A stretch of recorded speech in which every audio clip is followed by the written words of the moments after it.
ஏன் பயப்படுற? உன்னோடு தான் நான் இருக்கேன். உன் படகு எப்படி மூழ்கும்? இதானே அதோடைய அர்த்தம்.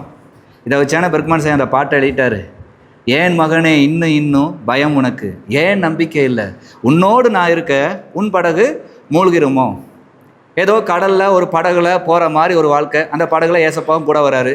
திடீர்னு புயல் வந்துருச்சு, திடீர்னு அப்படியே தத்தளிக்குது, என்ன பண்ணனே தெரில, தப்பிக்கவே வழி இல்லாத மாதிரி போகுது. அப்போ பார்த்தா ஏசப்பா அந்த படகுல தான் இருக்காரு. இவ்வளவு நேரமும் காற்றையும் கடலையும் பார்த்து எப்படியாவது தப்பிச்சலாமா, எப்படியாவது காப்பாற்றலாமான்னு போராடி கடைசி எதுவுமே முடியாது. படகும் முடிஞ்சது, அடிக்கிற காற்று எக்கார்ந்து கொண்டு அடக்க முடியாது, புயல் அந்த மாதிரி இருக்குது, கடல் அல்ல அந்த மாதிரி இருக்குது, ஒன்றுமே செய்ய முடியாது, எல்லாம் உடஞ்சிச்சு, நம்ம முடிஞ்சுவோங்கிற நேரத்தில் ஏசப்பா பார்க்குறது. ஆனால் ஏசப்பா பார்த்தா ஏசப்பா எப்படி பார்க்குறாரு? ஏன் பயப்படுற? ஏசப்பாவும் நம்ம படகுல தானே இருக்காரு. என் குடும்பத்தை நடத்த முடியலையே, என் வாழ்க்கையை நடத்த முடியலையே, என் வாலிபத்தை நடத்த முடியலையே, எனக்கு இவ்வளோ பயம் இருக்குது, இவ்வளோ நடுக்க இருக்குது, என்கிட்ட இருந்தால் என் வாழ்க்கை முடிஞ்சிடும், நான் என்னப்பா பண்ணுவேன் தானே அழுகுறீங்க. ஆனால் இந்த வாழ்க்கையில் என்னைக்கு உங்களுக்குள்ளே இயேசு வந்தார்? என்னைக்கோ வந்துட்டார்ல. அவரும் கூட தானே இருக்கிறாரு.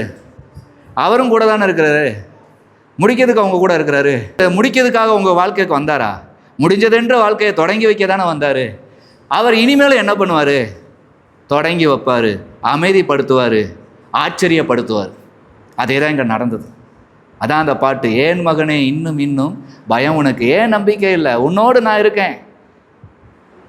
படகுல போகமான போது மட்டும் வாங்க ஏசப்பா போவுன்ட்டு என்னையும் வச்சுக்கிட்டு படகுல போனீங்க. என் குடும்பத்தை பாருங்கள், என் சொந்தத்தை பாருங்கள், நான் நடக்கிறதெல்லாம் பாருங்கள், என் வேலையை பாருங்கள், என்னை கூட்டே போனீங்க.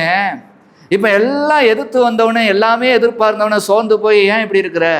உன் படகுல நான் தான் இருக்கேன். எதுக்கு உன் படகுல வந்தேன் தெரியுமா? நீ கூப்பிட்டதுனால நான் வரல.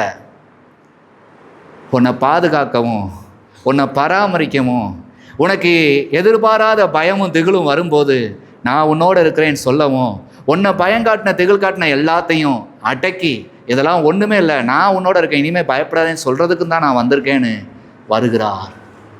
நம்முடைய வாழ்க்கையாம் படகில் இயேசு கிறிஸ்து தலைவராக இருக்கும்போது நாம் ஏன் கலங்கணும்? நாம் ஏன் தயங்கணும்?